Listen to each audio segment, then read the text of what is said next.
My dad was always a very happy man. A person who was close to our family asked if she could go see my dad at home. She didn't know that 2 days earlier she had been in contact with a person who was positive. A few days later, my dad started to not feel well.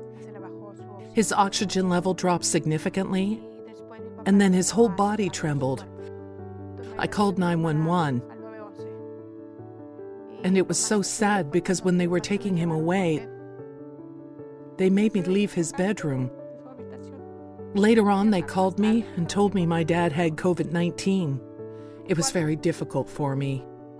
I knew that his age would not help him. Later on, his doctors called me and said he was no longer responding. His vital signs were failing. He always told me he didn't want to be connected to a machine.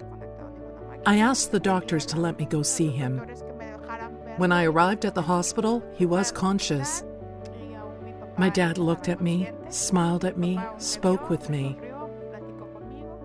Slowly, he started to fall asleep. They let me stay by his side for several hours, until he passed away.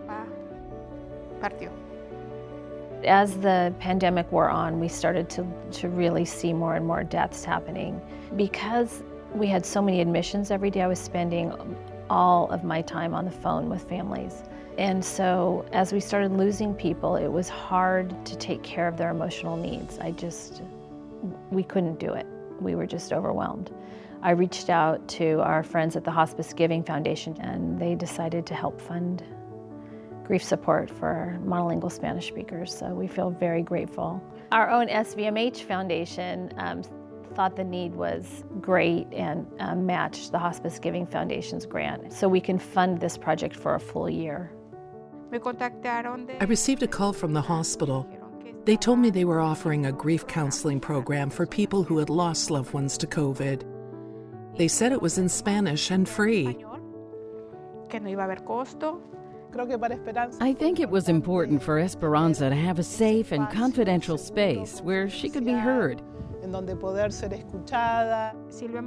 Every time I spoke with her, I felt better. A loss is like a wound in the heart, and the good thing about calling it a wound is that a wound heals, but the healing comes from within. I'm so grateful to all the people who took care of my dad.